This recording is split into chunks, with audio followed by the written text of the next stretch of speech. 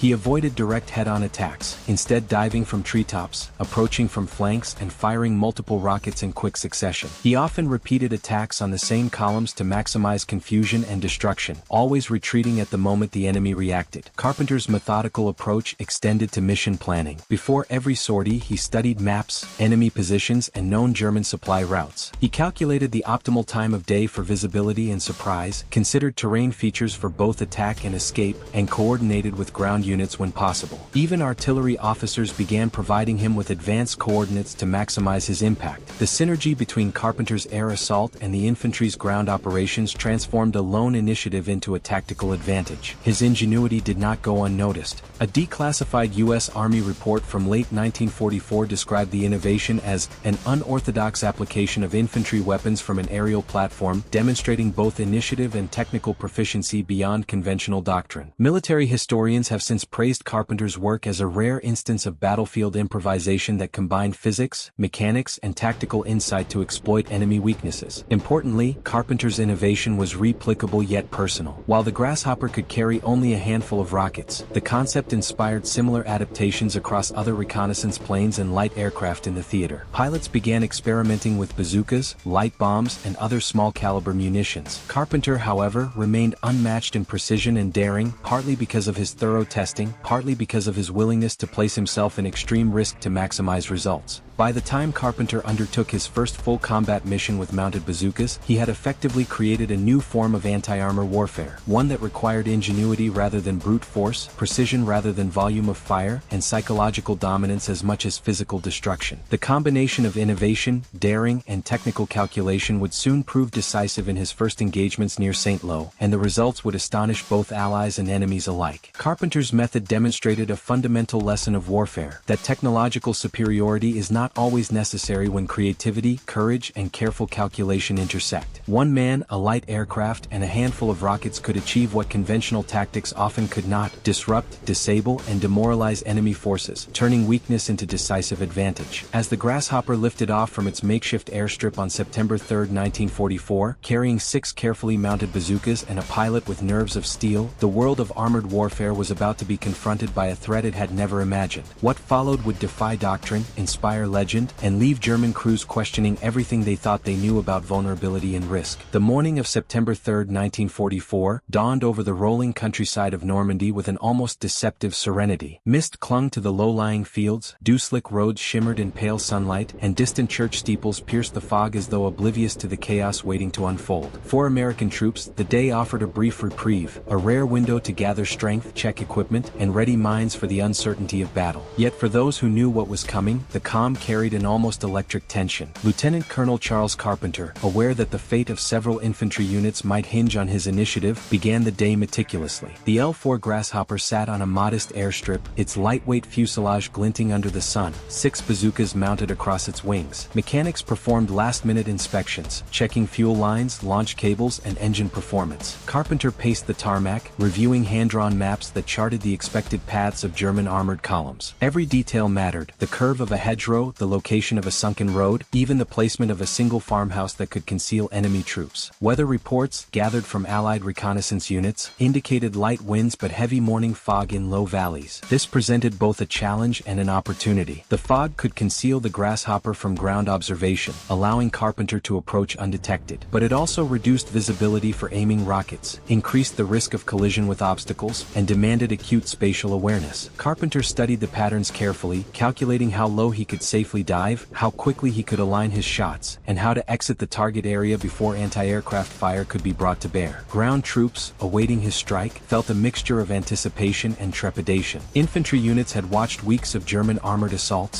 suffering losses, and facing near-stalemate situations along the roads near St. Lo. Communications from commanders emphasized the importance of reconnaissance. Support from the air is crucial. Expect to see the unexpected. Soldiers whispered among themselves, trying to imagine how a tiny plane, could possibly change the outcome of an engagement that had already claimed hundreds of lives on both sides. Carpenter's preparation also involved psychological readiness. He reviewed enemy behaviors observed in previous sorties, noting the habits of tank crews, their tendency to speed along predictable routes, reliance on limited infantry support, and overconfidence in armor. He memorized their weak points, the side plates, engine compartments, and rear hatches most vulnerable to bazooka fire. Every flight maneuver was mentally rehearsed, from approach to dive, rocket launch, and escape. He understood that hesitation or miscalculation could be fatal, not just for him but for the troops relying on his intervention. The calm before the storm extended beyond Carpenter's immediate circle. German armored units, unaware of the unique threat posed by the Grasshopper, conducted routine patrols and supply movements. Reconnaissance officers reported nothing unusual. Their doctrine assumed observation planes were harmless. Tank crews polished armor, inspected engines, and shared cigarettes as they rolled forward through the French countryside. Confidence was high. Their overestimation of invulnerability created a striking contrast to the meticulous preparation of the American ground units, added another layer of tension. Messages were relayed through field radios, confirming the positions of friendly troops and potential danger zones. Infantry commanders marked safe corridors and alerted Carpenter to areas where friendly fire could pose a risk. Mechanics and artillery observers provided last-minute data on terrain obstacles and possible enemy positions. Every minute of preparation was aimed at minimizing risk while maximizing the potential impact of the attack. The pilot also conducted a final inspection of his equipment. Bazooka rockets were carefully loaded, launch sequences tested, and the firing mechanism double-checked. Carpenter ran through each step in his mind: climb to observation altitude, identify target, dive low along the hedgerows, fire in rapid succession, and retreat to safety. Each action was rehearsed dozens of times in mock drills on empty fields, yet the reality of live combat remained an unpredictable factor. Despite the looming danger, Carpenter exhibited an unusual calm. Fellow pilots noted his methodical demeanor. Charlie never rushed. He treated every flight like a chess move. The stakes were high, but he approached it with precision and focus, wrote Lieutenant Robert Mason, a fellow USAF officer. This composure inspired confidence among those watching from below, reinforcing the psychological advantage Carpenter would wield once the attack commenced. By mid-morning, the mist began to lift. Visibility improved, revealing the German armored column advancing along the narrow road toward St. Lo. Tanks rolled in formation, their tracks churning mud, engine exhaust curling upward. The time for preparation was ending. The calm was giving way to imminent action. Carpenter climbed into the cockpit, strapped in, and conducted one final systems check. The engines hummed steadily, the bazookas primed, and his mind reviewed every calculation, every contingency, every escape route. In those final moments before takeoff, the air carried a tension that was almost tangible. The fields were silent but expectant. Infantrymen held their breaths. Enemy armor moved forward, confident and unknowing. And above it all, a single man prepared to turn theory into reality, to take a fragile observation plane and make it a weapon capable of altering the course of a battle. This was the calm before the storm, a delicate interlude of preparation, calculation, and anticipation. Every movement, every decision, every second mattered. The stage was set, and when Carpenter finally lifted off, the fragile Grasshopper would become an instrument of disruption, audacity, and fear. The moment of truth, the first engagement that would earn him the moniker Bazooka Charlie, was imminent. September 3,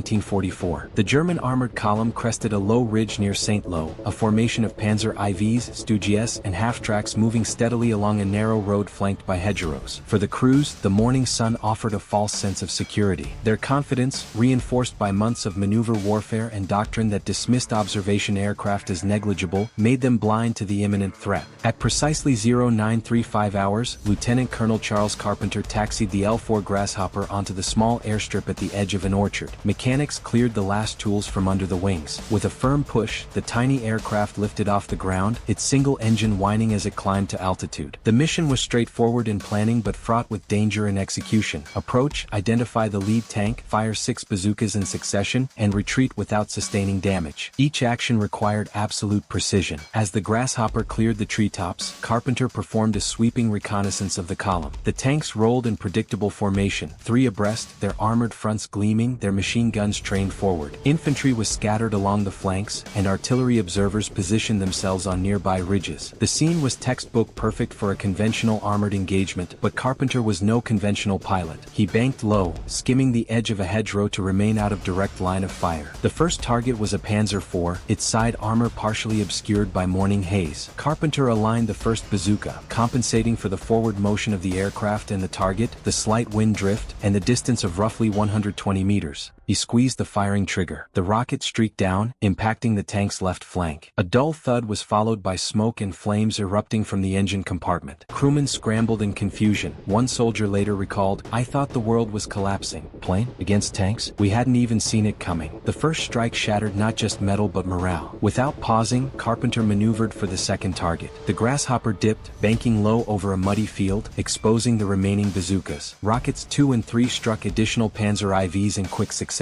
Observers on the ground reported the tank's tracks shredded, engines smoking, and crews fleeing in panic. Within a span of 5 minutes, 3 of the lead tanks were out of action. The psychological effect rippled through the column. German anti-aircraft gunners scrambled, firing with frantic determination, but the Grasshopper's low altitude and nimble handling made it difficult to track. Tracer rounds whizzed past, missing by mere meters. Carpenter's calm focus never wavered. He banked, adjusted aim, and launched rockets 4, 5, and 6 at the remaining armored vehicles. 2 more tanks erupted in flame, a half-track overturned, and a supply vehicle burst into black smoke. Meanwhile, ground infantry witnessed the chaos. One corporal noted, "The tanks moved like monsters, but the plane was a hawk. Every time it dove, another tank went down. We didn't know whether to cheer or be terrified for him." The German column's formation disintegrated as crewmen abandoned vehicles and retreated behind hedgerows. Engineers attempted to reposition immobilized tanks but were hampered by confusion and smoke. Carpenter's tactics exploited both armor weakness and enemy psychology. He consistently approached from the flank, firing into side armor, targeting engine compartments, and avoiding frontal assaults where the Panzer IV was most resilient. Each rocket was a calculated strike, every maneuver designed to maintain safety while maximizing destruction. Radio reports later confirmed that German crews had fired wildly, anticipating an attack from friendly aircraft, only to find a fragile Grasshopper repeatedly reappearing in unexpected positions. Eyewitness accounts emphasized the speed and audacity of Carpenter's attack. Lieutenant Robert Mason, observing from a nearby artillery post, wrote, "He was like a shadow over the battlefield, appearing, striking, disappearing. Tanks erupted in flame where none should have been vulnerable. It was unlike anything we'd seen before. The combination of surprise, precision, and courage created a moment of pure tactical. The decisive strike was complete. 6 tanks destroyed, multiple armored vehicles damaged, and the German advance halted. Infantry on both sides took stock of the devastation. For American troops, the attack was a source of inspiration. Morale, previously weighed down by extended campaigns and logistical difficulties, surged. Soldiers realized that ingenuity could offset material disadvantages and that a single individual, acting with courage and calculation, could reshape the battlefield. The Germans were stunned. Commanders radioed frantic messages back to headquarters. Observation aircraft attacking tanks. Impossible. Request instructions. Rear echelon officers initially assumed reports were exaggerated. However, interrogations of captured crews confirmed the unprecedented assault. German doctrine had anticipated threats from the ground and conventional aircraft, but never from a slow-moving, low-flying observation plane armed with bazookas. The tactical impact was immediate. The disruption allowed American infantry to advance along previously contested roads, secure strategic positions, and exploit gaps in German defenses. Carpenter made additional low passes, not targeting tanks but strafing supply trucks and artillery, further amplifying the psychological impact. German soldiers reported a pervasive sense of panic. Every time the plane appeared, it was as if the sky itself had turned against us, one tank crewman recounted post-war. In the aftermath of the engagement, U.S. Army reports confirmed the efficiency of the operation. 6 tanks destroyed, 3 vehicles heavily damaged, no American casualties, and minimal exposure to anti-aircraft fire. The operation had demonstrated the potential of Carpenter's innovation in a live combat scenario, proving that unconventional thinking could achieve results disproportionate to resources expended. Carpenter landed back at the makeshift airstrip, his hands slick with sweat but his expression composed. Ground troops ran forward, cheering, inspecting the wreckage, and assisting with maintenance on the Grasshopper for subsequent sorties. The day had begun with calm anticipation, transitioned through meticulous planning, and culminated in a display of audacious innovation that would be remembered long after the war. This battle, while brief in duration, encapsulated a broader truth of World War II. Ingenuity, courage, and adaptability could counter superior numbers, armor, and doctrine. Carpenter had transformed the L-4 Grasshopper from a reconnaissance plane into a weapon capable of rewriting the rules of engagement, leaving German armored units stunned and American forces emboldened. The aftermath of Carpenter's attack on September 3, 1944, reverberated far beyond the fields of St. Lo. German armored crews, trained for disciplined engagements and confident in their vehicles' resilience, found themselves in a state of disbelief. For the first time, a new kind of threat, unexpected, agile, and precise, had disrupted the assumed invulnerability of their tanks. reports from German units that day captured the confusion. A tank commander from the 7th Panzer Division later wrote in his journal, "Our column moved as planned, yet within moments tanks were destroyed by what we believed to be harmless reconnaissance planes. Our men were panicked, unable to comprehend the attack. Soldiers abandoned vehicles in disarray, artillery positions were left undefended, and engineers struggled to recover immobilized tanks under continued low-level strafing. The psychological shock was profound. Panzer crews, who had faced countless Allied infantry attacks, artillery barrages, and even fighter-bomber strikes, were unprepared for a fragile aircraft wielding handheld rockets with lethal accuracy. Field interrogations conducted by American intelligence officers captured statements such as, "The plane returned again and again. We could not stop it. It was everywhere at once, striking where it should not have been able to reach." German command initially underestimated the scale of the problem.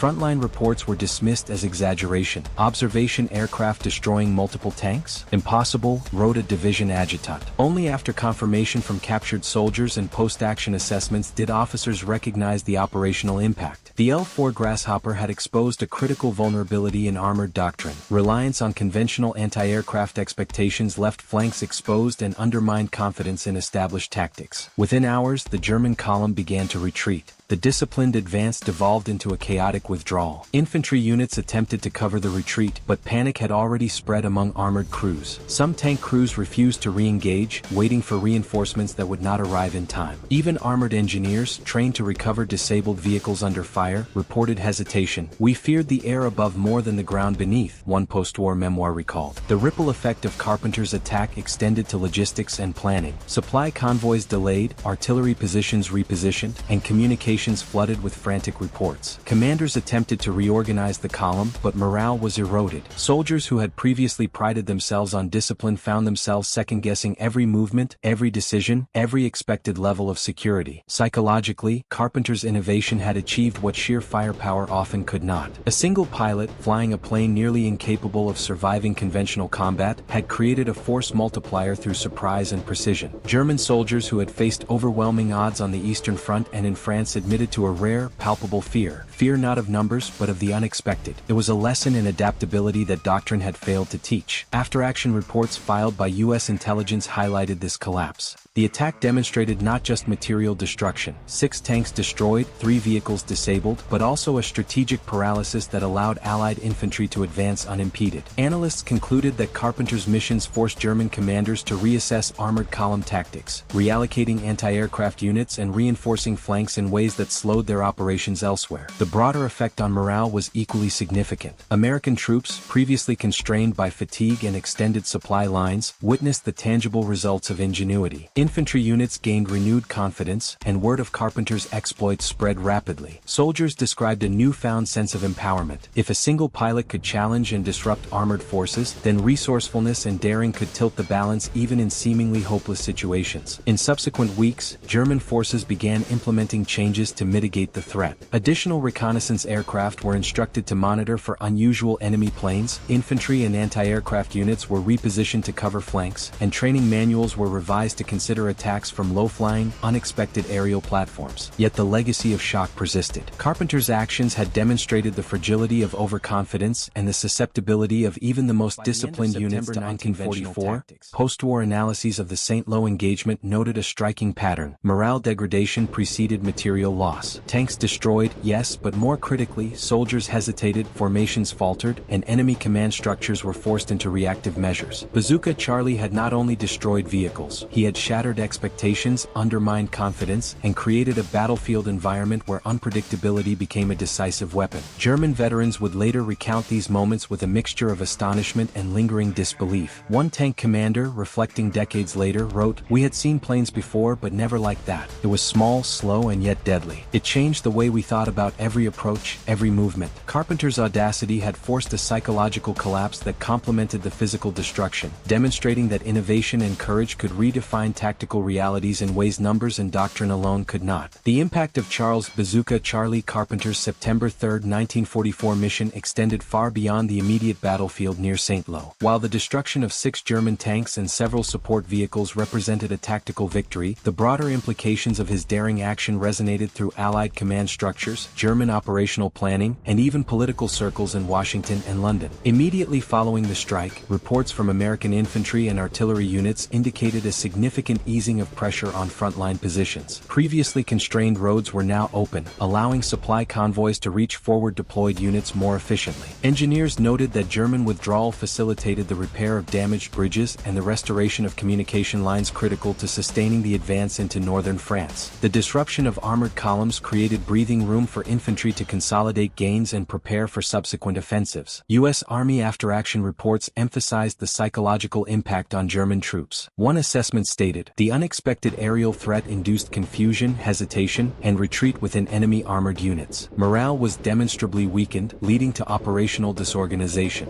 Commanders recognized that Carpenter's innovation had achieved effects that traditional bombardment or infantry engagement alone might have taken days or weeks to accomplish. By leveraging a single pilot's ingenuity, the Allies had forced a disproportionate effect relative to the resources employed. The operational ramifications extended to German command. Field reports from the 7th Panzer Division described disarray and overcaution in the days following Carpenter's attacks. Orders were issued to redistribute anti-aircraft personnel to low-altitude zones, forcing the reallocation of troops that could have been used in offensive operations. Tank crews were instructed to avoid predictable routes and to remain alert for unconventional threats, a direct acknowledgement of Carpenter's effectiveness. This recalibration slowed armored movements in key sectors, giving Allied forces the initiative in subsequent operations. Beyond the battlefield, the exploits of Bazooka Charlie reached higher echelons of military intelligence. Declassified U.S. Army reports detail that by September 6, Allied intelligence officers were analyzing operational data from Carpenter's sorties to determine how the concept could be applied more broadly. The idea of equipping light observation aircraft with anti-armor capabilities became a topic of discussion among division planners, although Carpenter's specific modifications remained unique due to the pilot's personal skill and audacity. Politically, news of the innovative tactic circulated within Allied circles as an example of adaptive warfare. While official propaganda did not immediately publicize Carpenter's missions, both to protect operational security and avoid alerting German forces, the accounts contributed to internal reports highlighting American ingenuity. Military correspondences praised the initiative as a testament to the creativity and determination of our personnel in overcoming numerical and technological challenges. Casualty reports following the engagements at St. Lo reinforced the strategic significance. German losses included 6 tanks destroyed, 3 vehicles severely damaged, and an estimated 50 personnel casualties among armored crews and infantry supporting the columns. American forces suffered no casualties from the airstrikes, a remarkable outcome given the high-risk nature of Carpenter's low-altitude operations. The disparity in losses highlighted both the tactical precision and psychological advantage gained through innovation rather than sheer force. Territorially, the disruption of German armored units allowed the Allies to secure previously contested areas north of St. Lo. Roads critical to movement of artillery, reinforcements, and logistical support were cleared, facilitating the broader push toward the German border. Historian Stephen Ambrose later noted that Carpenter's actions contributed to localized but decisive openings that accelerated the collapse of German resistance in Normandy. The ability to exploit these openings underscored the intersection of innovation, morale, and battlefield dynamics in shaping operational outcomes. From the German perspective, the attack prompted an immediate review of doctrine and tactics. Unit diaries and communications indicate that commanders were forced to reconsider armored column formations, anti-aircraft deployment, and training for recognition of unconventional threats. While the German military had previously emphasized rigidity and standardized engagement protocols, Carpenter's attacks exposed the vulnerability inherent in predictable operations. These lessons, however, came at a high cost and were insufficient to prevent continued Allied advances. The engagement also left a legacy in terms of military thinking. Reports from Allied officers reflect a newfound appreciation for adaptive tactics, the value of individual initiative, and the potential of small-scale technological modifications to achieve outsized battlefield effects. Carpenter's innovation became a case study in balancing risk, precision, and creativity, a lesson that would influence future reconnaissance, light attack, and anti-armor operations in the closing months of World War II. On the ground, soldiers who witnessed the attack carried the morale boost forward. Letters sent home from infantry units referenced the miraculous impact of a single plane on heavily armored columns. One letter from Corporal David Harris, dated September 7, 1944, read, "We had thought the Germans unstoppable, but today we saw courage and ingenuity change the fight. That little plane made the impossible possible." These personal accounts reflected the broader cultural significance of Carpenter's missions, the idea that ingenuity and audacity could triumph over numerical and technological superiority. In sum, the strategic and political aftermath of Carpenter's actions extended beyond immediate material destruction. His attacks altered German tactical behavior, facilitated Allied territorial territorial gains, inspired new operational thinking, and provided a psychological boost to American forces. The event demonstrated that even in the midst of a massive global conflict, individual initiative, when paired with creativity, skill, and courage, could have far-reaching consequences. Over the fields of St. Lo, the Allies recognized the broader implications. Carpenter had achieved a rare form of operational synergy, combining technical innovation, battlefield precision, and psychological impact to produce results that would reverberate through the remainder of the campaign in France. His daring and effectiveness ensured that this episode would be remembered not just as an anecdote of heroism, but as a defining moment of adaptive warfare in World War II. The impact of Charles "Bazooka Charlie" Carpenter extended far beyond the fields near St. Lo and the immediate tactical gains he achieved in September 1944. His unconventional tactics became a touchstone for innovation in warfare, demonstrating that audacity, ingenuity, and calculated risk could shape outcomes in ways that traditional doctrine often could not anticipate. In the months following Carpenter's attacks, military strategists in the U.S. Army began to reassess the potential of light aircraft in direct combat roles. While the Grasshopper remained primarily an observation platform, Carpenter's success inspired experimentation with small, nimble aircraft equipped with rockets, light bombs, and other anti-armor weapons. Field manuals were updated to reflect the lessons learned from low-altitude, targeted strikes, and the concept of flexibility and improvisation gained increased emphasis in training programs. Historians have noted that Carpenter's innovation had a ripple effect on both Allied and post-war military thinking. According to historian John Keegan, Bazooka Charlie's missions exemplify the principle that technological or numerical superiority is not always decisive. Tactical ingenuity, understanding of enemy psychology, and courage can produce effects that far exceed the apparent scale of the operation. The psychological dimension of his strikes, the ability to instill fear and uncertainty in an otherwise confident enemy, became a case study in military academies, influencing lessons on morale, adaptability, and asymmetric tactics. Beyond formal military study, Carpenter's actions entered the cultural memory of the war. Veterans and observers recalled the audacity of a single pilot challenging armored divisions, and the story became emblematic of the idea that one individual could make a tangible difference in a large-scale conflict. Letters, memoirs, and post-war interviews frequently highlight the awe inspired by Carpenter's precision and bravery. Infantrymen who benefited directly from his attacks often cited the morale boost as significant, reinforcing the broader narrative that ingenuity can complement brute force on the battlefield. Carpenter's missions also underscored the importance of integrating multiple dimensions of combat. His attacks were not isolated. They combined reconnaissance, precision targeting, and timing to maximize both material and psychological effect. The coordination with ground forces allowed infantry and artillery units to exploit the disruption caused by his strikes, demonstrating the value of synergy between different branches of military operations. Modern analysts point to this as an early example of combined arms innovation in which creativity, rather than solely massed firepower, produced decisive effects. In a broader historical context, Carpenter's exploits highlight a recurring theme in World War II: the capacity of individuals to influence complex operations through insight, courage, and technical skill. The war is often remembered for massive battles, industrial output, and large-scale strategies, but moments like Carpenter's strike reveal how human ingenuity can tip the scales even against formidable odds. Scholars at the National World War II Museum in New Orleans have described his actions as a compelling reminder that the war's outcomes were shaped as much by creativity and daring as by tanks, planes, and numbers. Moreover, the legacy of Carpenter's missions extended into the post-war development of light attack and close air support aircraft. While the Grasshopper itself was never intended as a weapons platform, lessons learned from Carpenter's low-altitude targeting contributed to thinking about mobility, precision, and adaptability in aerial combat. Subsequent generations of attack aircraft, such as the OV-10 Bronco and later helicopters equipped with anti-tank missiles, embody principles that trace conceptual lineage to pilots like Carpenter, using speed, agility, and ingenuity to strike unexpected targets with precision. Carpenter's story also serves as an enduring lesson in risk management and courage under pressure.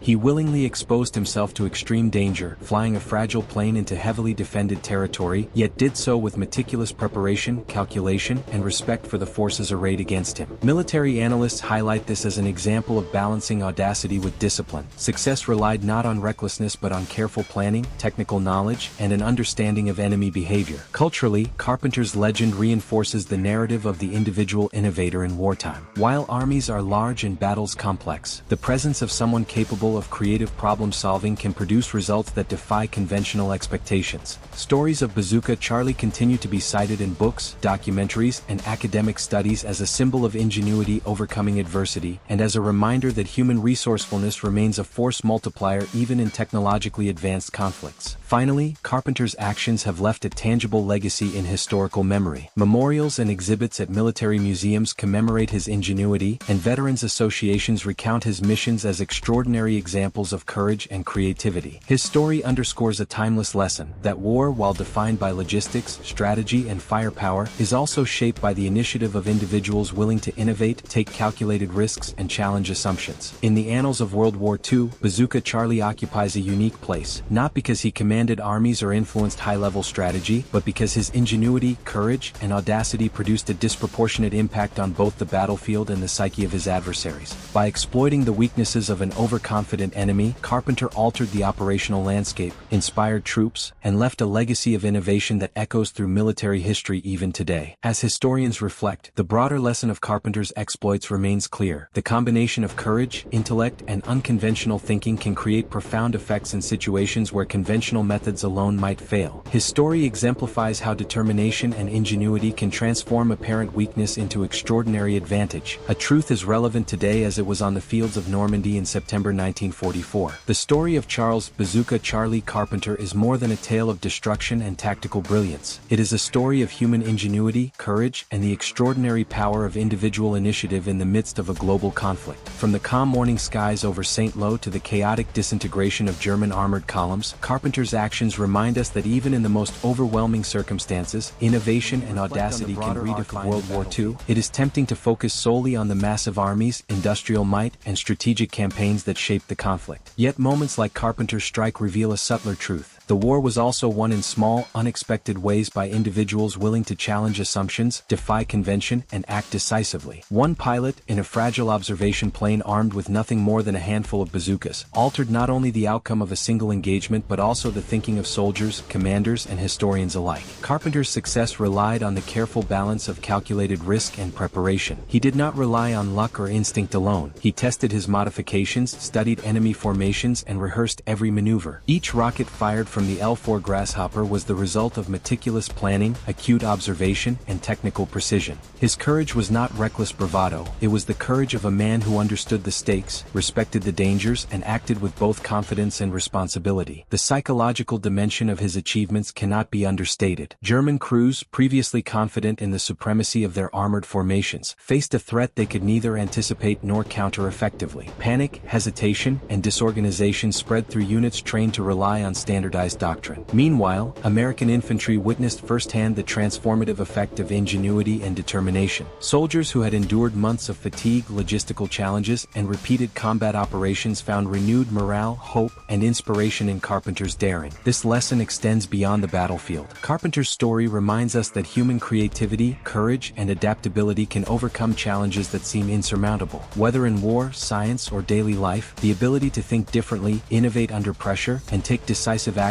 can shift outcomes in ways that brute force alone cannot. Carpenter's exploits illustrate that even small contributions, when applied intelligently and boldly, can produce outsized effects. Historically, Carpenter's legacy has endured because it embodies both tangible and intangible outcomes. The destruction of 6 tanks and the disruption of enemy formations were concrete measures of success, but the intangible effects, the fear sown, the morale boosted, the precedent set for unconventional tactics, have persisted through decades of military study. The U.S. Army, military historians, and museums continue to highlight his missions as examples of adaptive warfare, creativity under pressure, and the power of initiative. One of Carpenter's contemporaries, reflecting on his actions years later, captured the essence of his achievement. In the skies over Normandy, we witnessed what courage combined with ingenuity can accomplish. One man, armed with determination and a few rockets, turned the tide of a small battle in ways that armies of men could not. These words resonate not only for their historical accuracy but for the enduring human truth they convey. The individual can matter profoundly, even amidst the machinery of war. Moreover, Carpenter's story encourages a reconsideration of conventional metrics of success. Battles are often measured by territory gained, vehicles destroyed, or casualties inflicted, but Carpenter reminds us that morale, psychological impact, and innovation are equally powerful determinants of outcomes. By challenging enemy expectations and demonstrating the potential of unconventional tactics, he redefined the meaning of battlefield effectiveness. For the modern viewer, there is also a lesson in adaptability. possibility. Carpenter took what was available, a slow, fragile observation plane, and turned it into a weapon that defied assumptions. This teaches that limitations, whether in resources, technology, or circumstance, are not barriers to success but opportunities for ingenuity. Carpenter's example encourages a mindset that seeks solutions where others see obstacles, that embraces creative problem-solving even under extreme pressure. As we conclude, it is worth considering the broader implications of Carpenter's story within the human experience of war. He represents a synthesis of courage, intellect, and daring, the rare individual who can bridge the gap between thought and action, calculation and instinct. His exploits remind us that history is shaped not only by armies and nations but by the choices of individuals willing to act decisively in critical moments. Ultimately, Bazooka Charlie's legacy is a testament to the enduring power of initiative, innovation, and courage. The tiny L-4 Grasshopper, armed with a handful of bazookas, became a symbol of what is possible when human creativity meets necessity. The fields of St. Lo were forever marked by his daring, and the story of his missions continues to inspire soldiers, historians, and civilians alike. As we reflect on this remarkable chapter of World War II, one truth stands clear. Even in the most desperate situations, a single idea, executed with courage and precision, can echo far beyond its immediate effect. Carpenter's story challenges us to recognize that the extraordinary often arises from the willingness to act, the ingenuity to innovate, and the courage to defy expectation. In the words of General Dwight D. Eisenhower, whose strategic vision shaped the Allied campaign in Europe, the history of the war is largely the story of those who had the courage to act, the initiative to innovate, and the wisdom to know when and how to strike. Carpenter exemplified all of these qualities. As the echoes of his rockets faded over Normandy, the lesson endured. Audacity and ingenuity, even from a single individual, can leave an indelible mark on history. And for the viewer, the story of Bazooka Charlie serves not just as a historical account, but as a timeless reminder of the potential within each of us to turn adversity into extraordinary achievement.